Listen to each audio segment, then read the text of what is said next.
Point. দ্বিতীয় যেটা বলেছি আমরা যে এত কিছুর পরও যে এবার যে নির্বাচক মণ্ডলী জনগণ যে সাহস দেখিয়েছে এবং যে ডিটারমিনেশন দেখিয়েছে, বলতে গেলে পরে যে সব জায়গাতে অ্যাডমিনিস্ট্রেশন বা পুলিশ ইনঅ্যাক্টিভ ছিল কথা আমরা বলবো না। এবার কিছু কিছু জায়গাতে পুলিশের প্রশংসনীয় ভূমিকাও ছিল, আবার কিছু জায়গাতে সেখানে এই প্রশাসনের একটা অংশের মধ্যে একটা নির্লিপ্ত ভূমিকা ছিল। এটা বিশেষ করে এই পশ্চিম ত্রিপুরা জেলাতে আপনারা দেখেছেন, এই যে কি দারোগামুড়া এবং এখানে কমরেড মানিকদা বলতে পারবেন আরও বিশদভাবে এগুলো, যে একেবারে রাজধানীর মানে খুব কাছে, এসপি অফিসের খুব কাছে,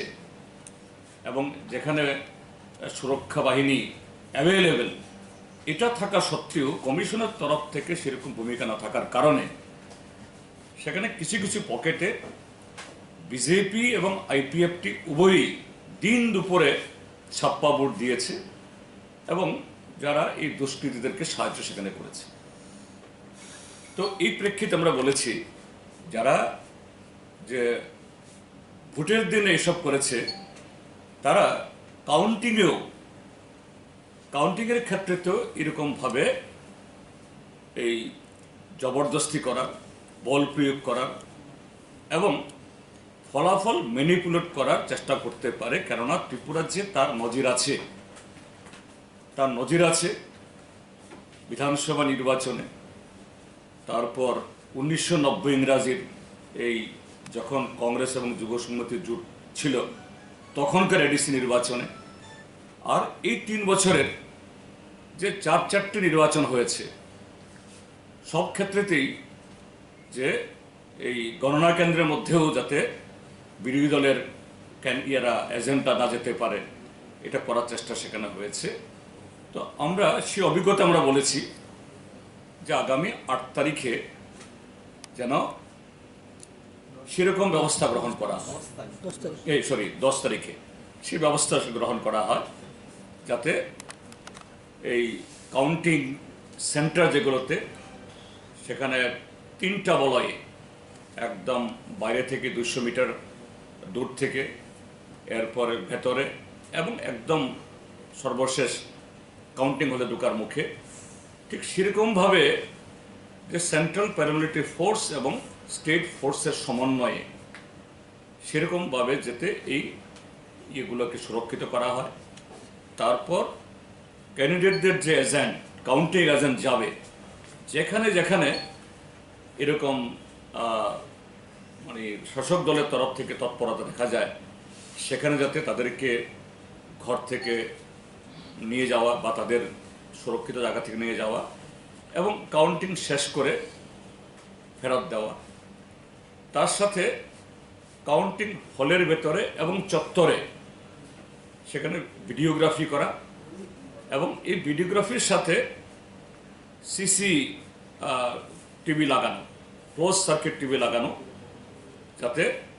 কাউন্টিং হলের ভেতরে আরও টেবিলে এবং তার সারাউন্ডিংয়ের মধ্যেও যে প্রতিটি মুহূর্ত যেন এটা অটোমেটিক রেকর্ডিং ব্যবস্থা সেখানে হয়। আর সেই জায়গায়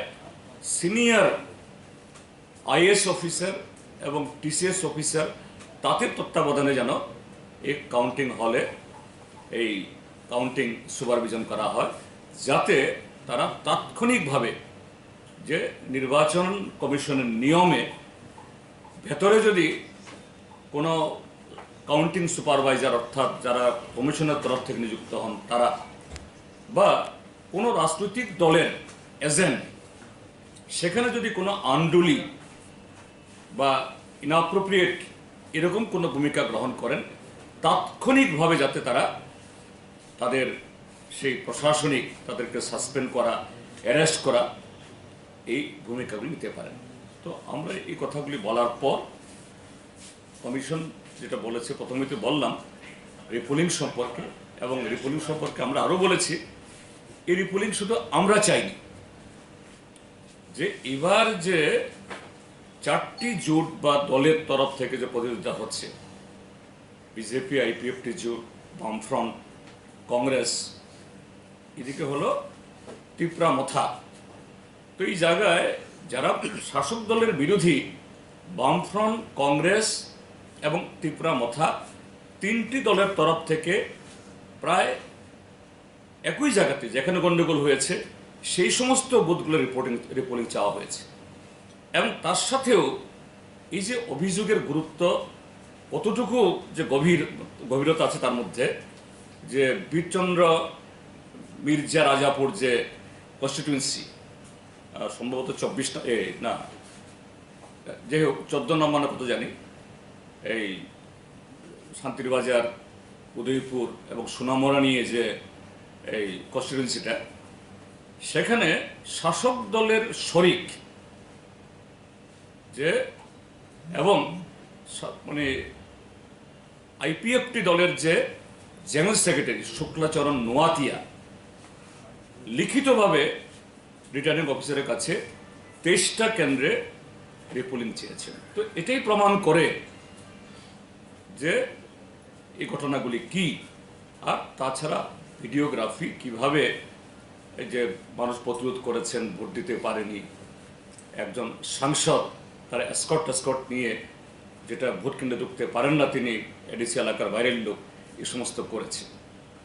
তো এই সবটা মিলিয়ে তিনি উত্তর দিয়েছেন, যেটা বললামই। বলছেন যে না, তিনি সেরকম রিপোর্ট পাননি, তাই এরকম কোনো বিবেচনা করছেন না। আর বাকি কাউন্টিং সম্পর্কে আমরা যে দাবিগুলো করেছি, তিনি মোটামুটি বলেছেন যে ভারতীয় নির্বাচন কমিশনের গাইডলাইন অনুযায়ী এবং অতীতে ত্রিপুরা রাজ্যের মধ্যে যে সমস্ত মেজার্সগুলো নেওয়া হয়েছে এগুলি ফলো করে তিনি সেই ব্যবস্থা গ্রহণ করার চেষ্টা করবেন। আমরা বলেছি যে এই শাসক দল গত 3 বছরের তাদের যে ভূমিকা, এই অভিজ্ঞতায় এটা কমিশন যেন শক্তভাবে ভূমিকা গ্রহণ করে, নতুবা এত কষ্ট করে মানুষ ভোট দিল, এত লড়াই করে এটা যদি সেখানে বন্ডল করার চেষ্টা করে, তাহলে ত্রিপুরার যে জনগণ এটা মেনে নেবে না এবং তার পরিণতি খুব খারাপ হবে, এটা সমীচীন হবে না। কাজে সেই ব্যবস্থা গ্রহণ করবেন। আমরা সর্বশেষ এই দাবি জানিয়ে এসেছি, বা তার কাছ থেকে সেরকম ব্যবস্থা গ্রহণ হবে